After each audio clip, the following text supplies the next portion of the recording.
The date is February 18th, 2023. The location is the Yankee Air Museum in Belleville, Michigan. The time is 1 p.m. And today, the person being interviewed is Virginia Victoria Rodriguez Rusch. Virginia was born on May 2nd, 1927. Virginia worked at the Republic Air Parts Division in Detroit, Michigan during World War II. This interview will be conducted by Claire Kitchen Dahl. This interview will be videotaped by Gary Delisle. The observer present is Lisa Brown, Virginia's daughter. This interview is being conducted on behalf of the Oral History Project at the Yankee Air Museum in Belleville, Michigan. Virginia, thank you for allowing me to interview you today to share your memories of working at the Republic Aircraft Products Division in Detroit, Michigan during the war years. By preserving your story of working on the home front during World War II, our national narrative will be more complete, honest, colorful, and accurate than it is right now. Primary documentation of that world conflict is vital to any study of World War II, and the National Veterans History Project appreciates your willingness to help fill in those gaps. Please state your name for the record, including your maiden name. Virginia Rodriguez Victoria Rusch. Okay, so it's Virginia Victoria Rodriguez Rusch. Okay, and where and when were you born? May 2nd, 1927 in Detroit, Michigan. In Detroit, Michigan. You were born at home or in a hospital?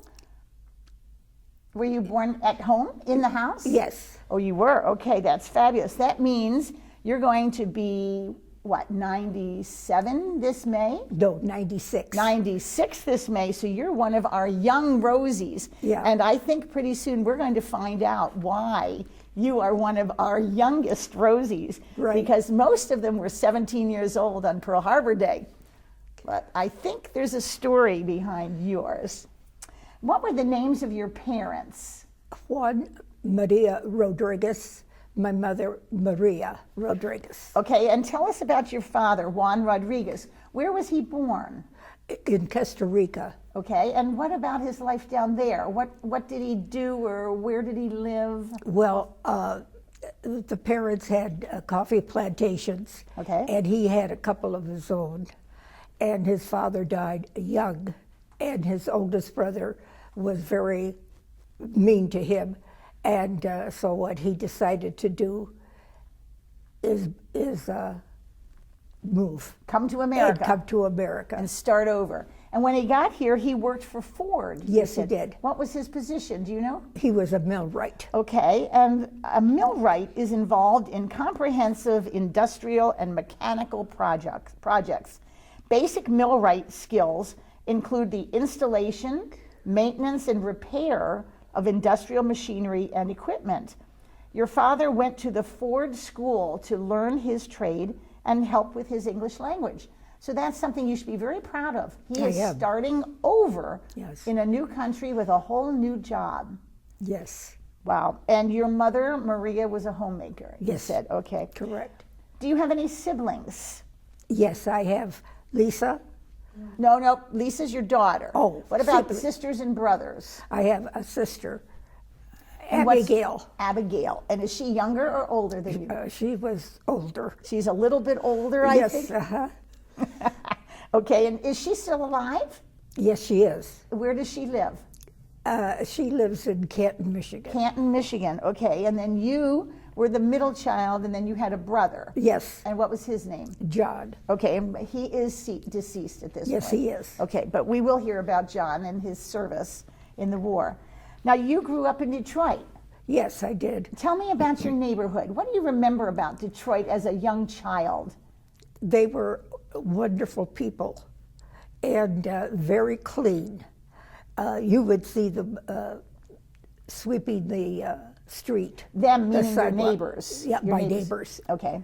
I did too. You swept your street. You Yes. swept your sidewalk. And Yes. everyone kept everything clean. Correct. All right. What kind of a house did you live in?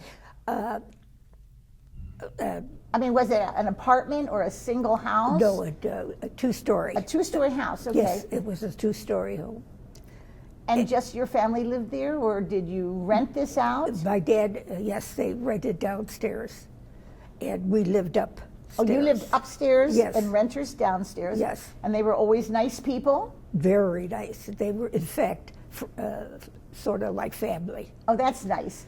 Yeah. Did you have them there for a long time? I mean, so you had one family that was there for a very long time. It became important to you. Yes. Mm-hmm. All right. Did you have running water, indoor plumbing in your house? Yes, everything. Okay, so you had a nice existence. Did you have a lot of chores to do? Not really, How come? because my mother didn't want to have us do anything as far as cleaning and so forth. So she was able to do it, Yes, she was, and that's true. and she was able, and she knew how she wanted it done, so you just had to sit back and let her work. Yes. Well, you know, there's something about the territory of doing your own housekeeping. I understand that. Now, did you have a radio in your family house? Do you remember a Yes, radio? we did. You did? Yes, we did. Okay. Anything you remember particularly liking to listen to? Yes, we did the Green Hornet and all those. Radio shows. Radio and shows. Programs. Yes. News. Oh, yes. All right. Did you have a family car? Yes, we did. Do you remember what it was like? Or A Ford. well, of course it was a Ford, Yes, right? it was a Ford. Did you ever learn to drive? No, not then. No, but later on you Later did. on, oh yes, I drove for years and years. Okay. Do you still have a Ford?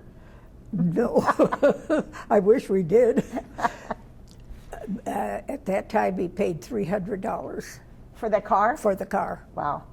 Oh, it's What a something. difference. What a difference is right. Yes. But $300 was maybe expensive at that point.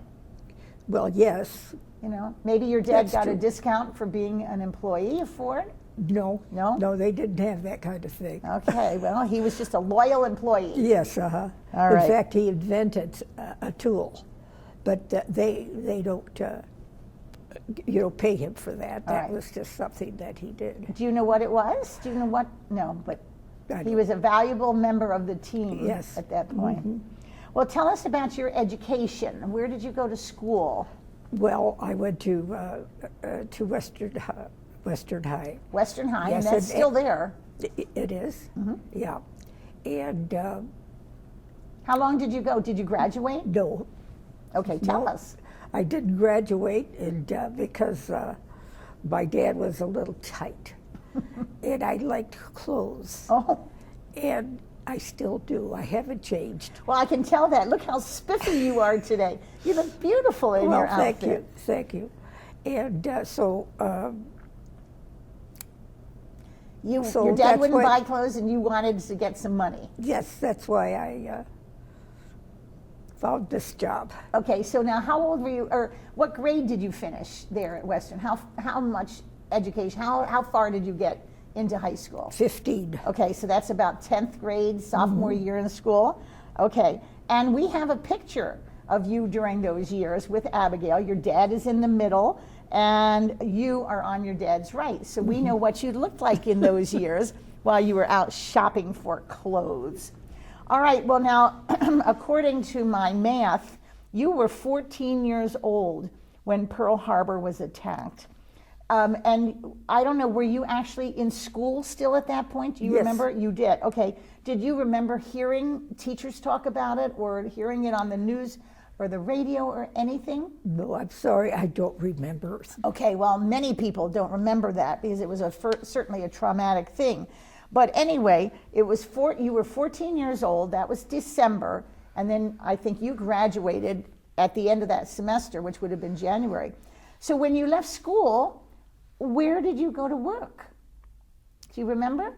Yes, I went to Republic. Republic Air. Now, you're too young to work at 14. How did this happen? I lied. I What's- lied about my age, and I took my sister's age. You took And- Abigail's and, yeah, information. and then I made her even older. yes. Okay. And nobody checked. They really didn't care. No. Interesting. So you went to Republic Air Parts Division, and that is at 5914 Federal Street in downtown Detroit. How did you find this job? Did you see an ad in the paper, or? A friend told me about it and took me there, and that's how I found out about it. Okay, and did your friend, she actually worked there too? No. Oh, she just knew about it. She just knew about it, correct. All right. Now, here, let me give some side comments about Republic Aircraft. Republic Aircraft was officially located in Evansville, Indiana, and in New York, but it had parts made in Detroit. They built the P-47 Thunderbolt, which saw action, battle action, in all theaters of World War II. In 1943 and 1944, the P-47s were used extensively as the escort planes for the B-17s and the B-24s as they bombed locations in Europe. The plant that you worked at made engine toppers, guides, rollers, valve locks, seats, and other aircraft parts. And that's what we're going to hear about, what you made. You made some of these aircraft parts. Now, while you were working at Republic, were you living at home, or? Yes, you I were. was, mhm. Well, of course, you're only 14 years old. You were still a child, so we have to have you living at home. How did you get to work every day? But by streetcar. Streetcar. Do you remember anything about that streetcar? Yes, it was called the Baker streetcar. Okay. And was it crowded all the time? Lots of people on the bus? Did you have to stand and hold a thing, or did you just had to walk from your house Right. to the bus stop? Bus stop, yes. And that was a couple of blocks Okay, but that's to the streetcar. kind of good exercise. Okay. Cold on certain days, Oh, I'm God, sure. yes. Uh-huh. Hot on certain days, kind of miserable. Yes. Did you complain about having to take the bus? Oh, no. Oh, no. Okay, okay. Did you take it alone, or did you meet a friend or go with anybody? No. Were you afraid to do this by yourself? No. So you are young and sassy. You were doing it all by yourself. Okay, what was your job? What did you actually do? What was the one thing you were doing? And then I'll ask you specific questions about it. Well, what I did is solder cones. Soldered propeller cones. Yes. For the airplanes. For Okay. the airplane. Okay, now tell me about them. Did you have to go get these cones, or did they come to you? No, they were like in a box. Okay. And then I would just insert them and solder them and Put them in a box next to you. So Yes. these are to be done, then you solder them, these are done. Right. And these were mesh propeller cones. You put them on a guide or a mold or something? Yes, I did. Yes. Okay. And were they big? No, they were just very small. Very small. Like how small do you think was a propeller thing? Was it like, 6 inches or a foot? How big do you think these things were when you put them on that mold? Well, it was Just a few inches then. Yes, Not much at all. yes. Okay. All right. Were they hot after you finished soldering them? yes. Did you have to wear gloves or anything? No. Did you ever burn your fingers that you remember? No, I never did. Oh boy.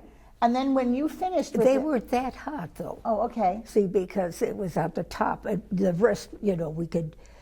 It wasn't Okay. hot. So it wasn't burning red hot. They were No. just warm enough to be soldered. Correct. And then they cooled off enough for you to handle them, and you put them in that box. And then when that box got filled, did you take that box someplace? So it was taken. Somebody came and took it away. Yes, and then they checked it to make sure that I soldered it correctly. Okay, well, I would assume you soldered everything correctly. Well, I tried. I'm sure, because otherwise they might have realized you were only 15. I'll bet you were a good solderer. Okay, I do my best. I'm sure you did. And so then somebody would also bring you a box of new ones when Yes. that was empty. So you never had to go moving around. No. You stayed at a space. Okay. Now, do you remember having an ID badge? Any kind of an identification thing you had to have on you? No. Okay. And what shift did you work? Were you day and night? In the day. In the day. Yes, So, in the morning. okay, so you started in the morning. Yes. Took that morning bus with other workers. Correct. And then worked till about 4 o'clock in the afternoon? Yes, Did they make you take any classes or get any special training to do this? No. They just showed you what to do? They showed me how, that's not difficult, Yeah. They said, here it is, now do it. Yeah. Figure out the best way to do it. Was it on, did you ever see a moving assembly line in the plant anyplace? No. Nope. So you were stationary doing your job and someone took it That's to right. some other place. And did you stand or sit? Did you have a stool or a chair? No, we stood. You stood? Yes, Okay. Yeah. Good. All right. Well, that's good to know. Did you have to wear safety glasses so that you wouldn't get any things in your eyes? I'm sorry, I don't remember. You don't remember. So But I think, no, I well, don't it's hard remember. to say. Yeah. Yeah, I it's- just don't remember. I'm Well, sorry. you know, they didn't have a lot of safety things anyway. I mean, you said you weren't wearing gloves. No. And so who knows what, anything. Did you tie your hair back or anything? Did you have long hair or tie it back or have to wear a hat? No, I didn't have long hair. Okay. All right. Do you remember seeing other people with their head covered, their hair covered with what they were doing? I don't remember. You don't remember, but you didn't have to worry about those Yeah. other people. That was their problem. You Yeah. had short hair. Would you say that the factory was quiet or noisy for the most part? Noisy. It was noisy. Did you see what jobs were happening that would have been so noisy? What was making it so noisy? Because the other, way, it was long, and then there were men like, they were, Hammering and yeah, okay, just doing all kinds of stuff. Right. So no matter, there were all these different stations and people were making the noise that they had to, but yours was a quiet station. yes, That was it, unless you were singing or something. yes. Could you talk to the people? Was there anybody next to you doing the same job? That close, no. No, okay, so you didn't talk to anybody No. during the day? Okay, all right. Now, was it hot or cold in your factory? Or you were young, you didn't Yes, care. yeah, that it didn't didn't bother bother me, you. yeah. You were walking to that bus anyway in the snow and ice. How about, did you have to wear coveralls or an apron or anything? Yes, You did? yes, we did. That I remember. Tell me about that. What colors or what? How did it feel? They were blue. Blue coveralls? Yes, they were, yeah. Did it have big pockets? No. Okay. Did you have to buy them or did they give them to you? They give them to you. They did? Yes. And then did you have to take them home and have... No, we just left them there. You left them there every day? Yes, and then we got clean ones. Oh, really? Yes, because sometimes the soldering would. Yeah. So you didn't have to take them home and have your mom launder them? Oh no. Interesting. Well, that's good to know. So you worked alone. You were not part of a team. You just did this stuff. How about lunch? Did you get a lunch break?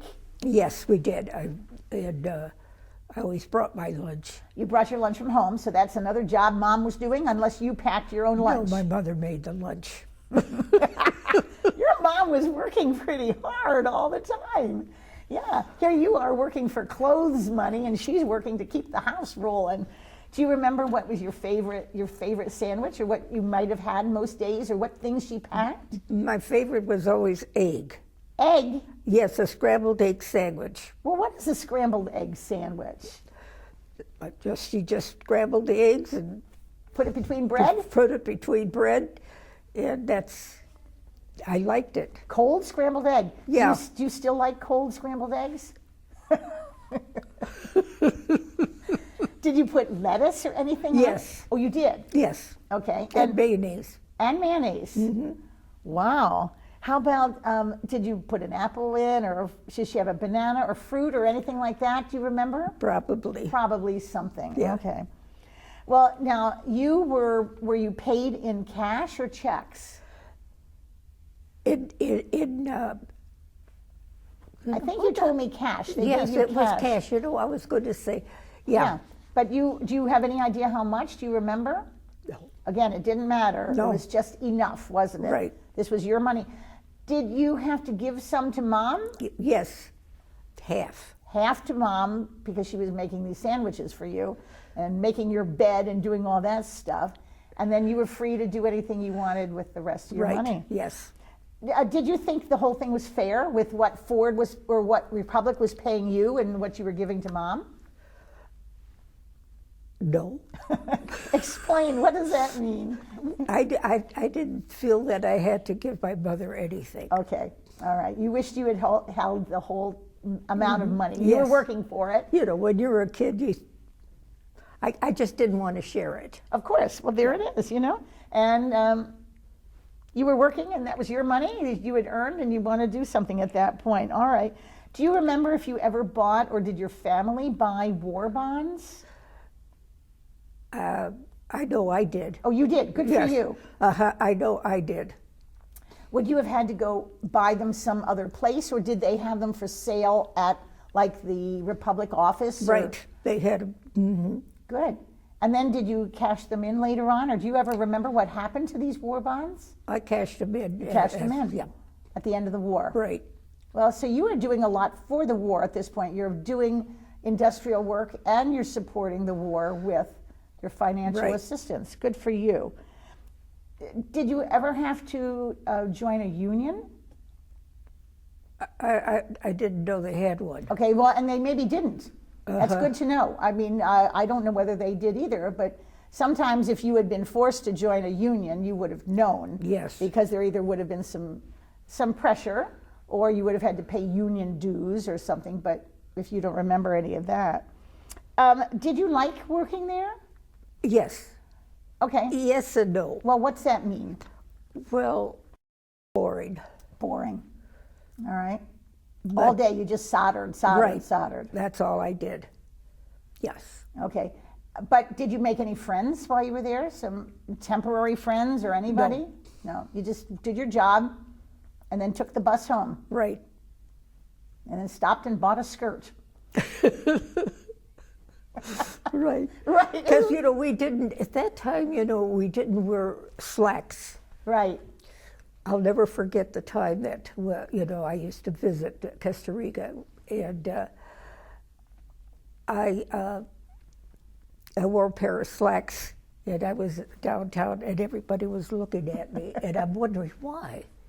And then when I went home, my cousin told me, we don't wear slacks here. Okay, so So there it is, right? What kinds of clothes did you like buying most? Were you a shoe buyer, or did you like dresses or hats? What did you really want to buy with that money you were getting? Yeah, I liked skirts. Skirts. Yes, and shoes. All right. I'll bet you looked good in all those shirts and skirts. I was cute then. Oh, well, you're still cute. Look at you. You're still cute and spiffy. I'm sure you were spiffy then. Do you remember if your supervisors were men or women? They were men. Okay. And were they nice? Yes, they were very nice. Were they helpful, respectful, or what? No, you didn't see them Oh, okay. really that often, maybe once or something, but nothing. All right.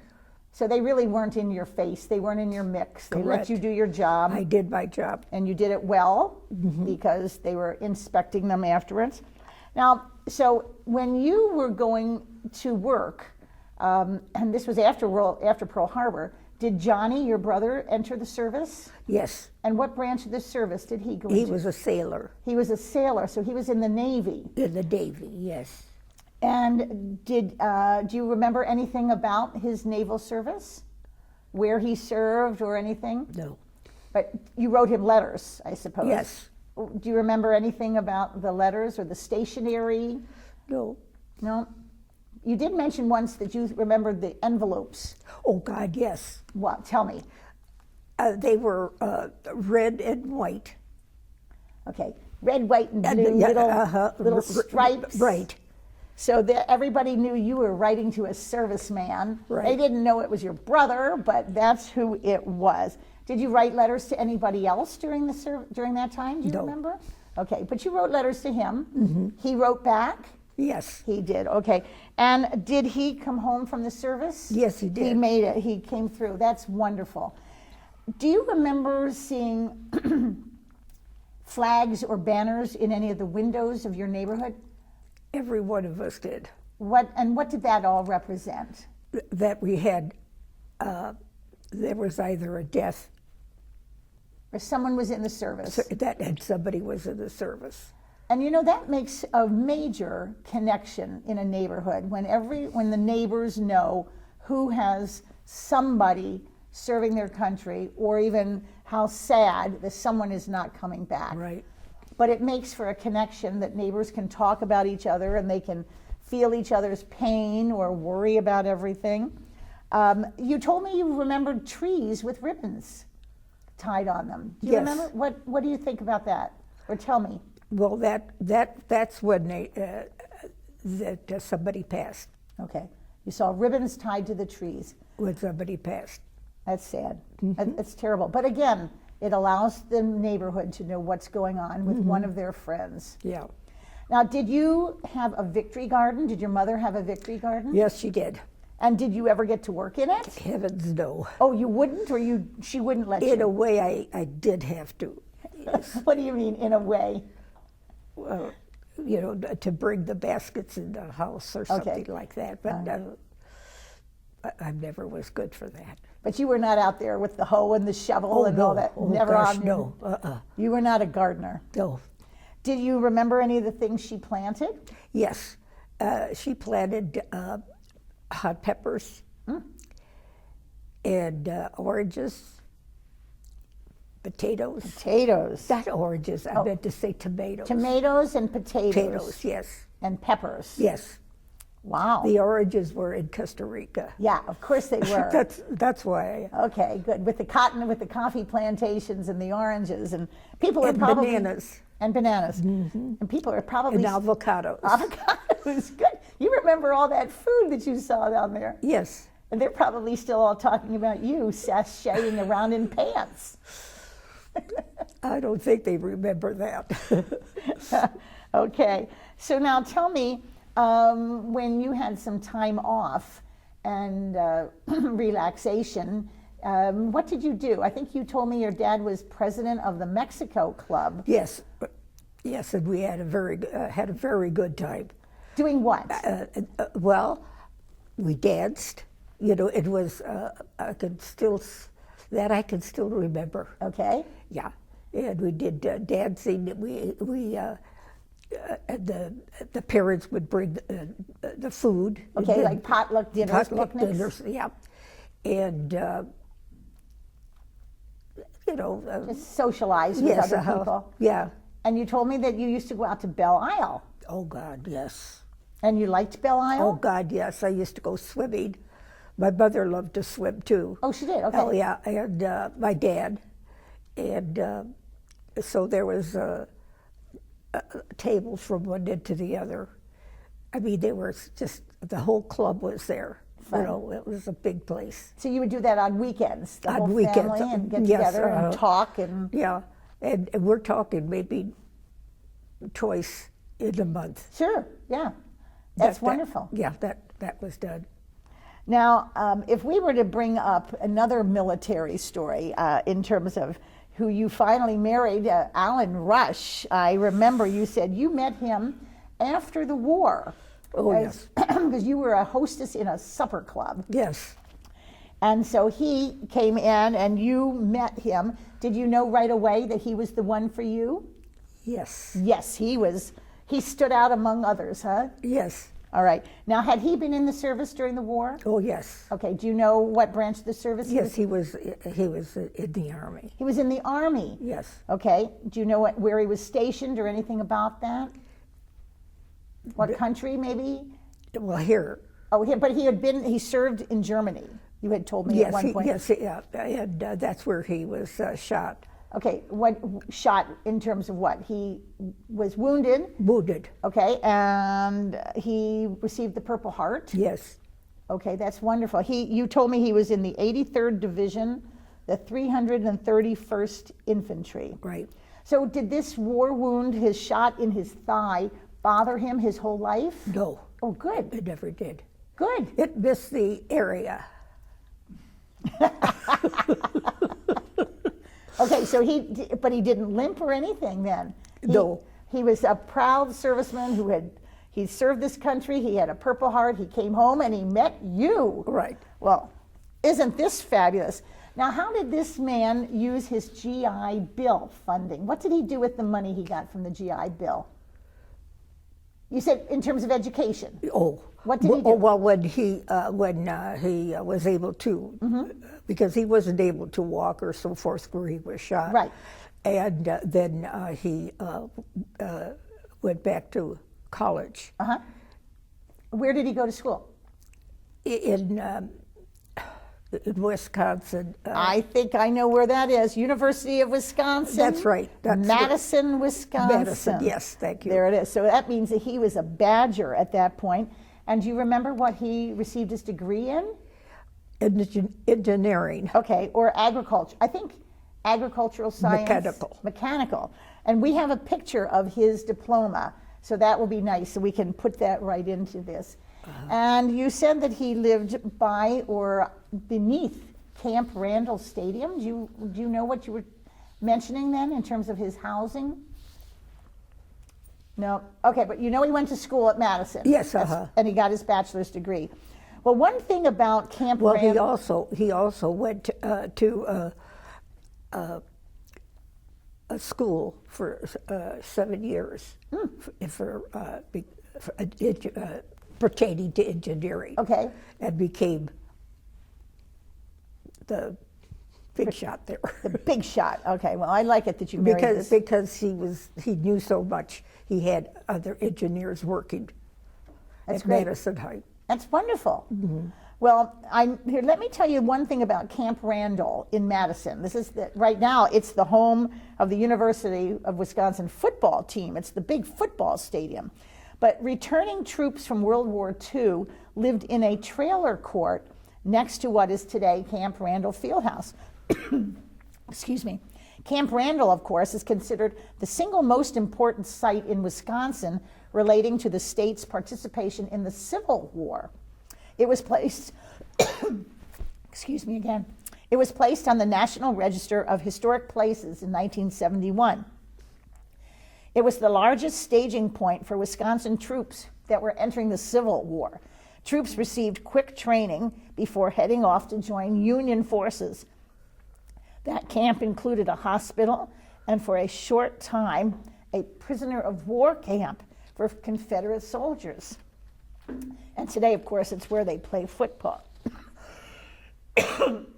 Excuse me.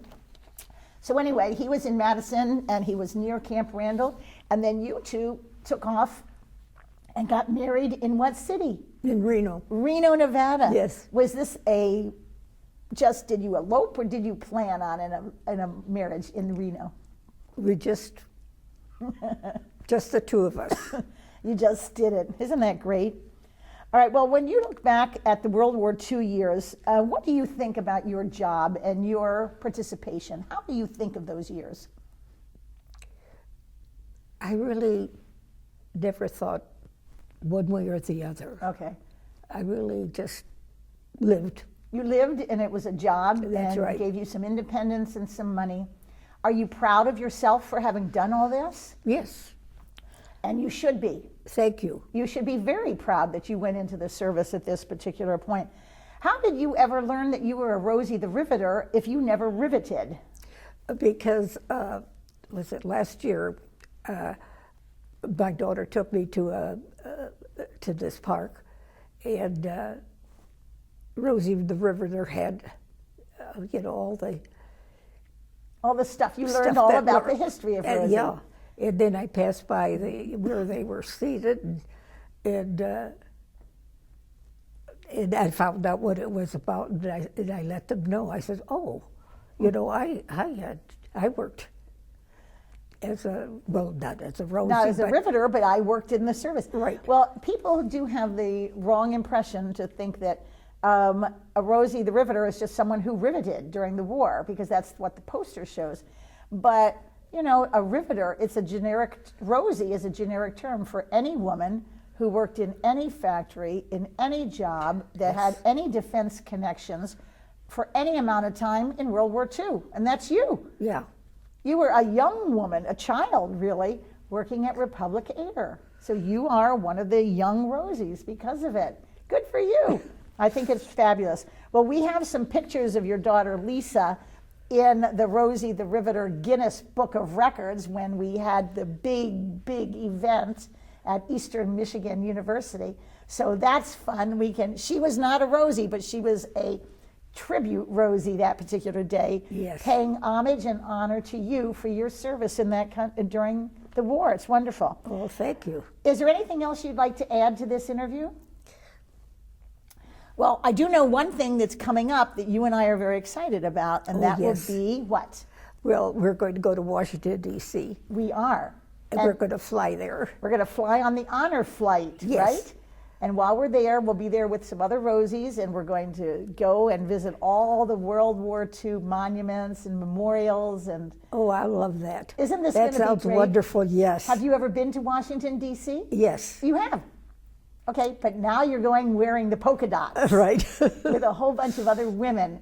And I think you're going to be surprised at the reaction of the people in Washington, D.C. and in the airports and different places, because when the Rosies come by, or even the servicemen on honor flights, Oh, yes. the public reacts and thanks this generation. You were part of the greatest generation who not only lived through the Depression, but you lived through the war and you did something about it. And so people will applaud and you will be honored. It's wonderful. And I just can't wait to be on that airplane with you. Okay. So Virginia, thank you for sharing your interesting story with us. Thank you for giving your strength and patriotic energy to America in the 1940s and for doing your part in ending the war. You have made a difference in this world, and you are, as the United States government has finally acknowledged, a distinguished veteran of the World War II home front. You are truly a heroine, and you should be justifiably proud of your personal legacy.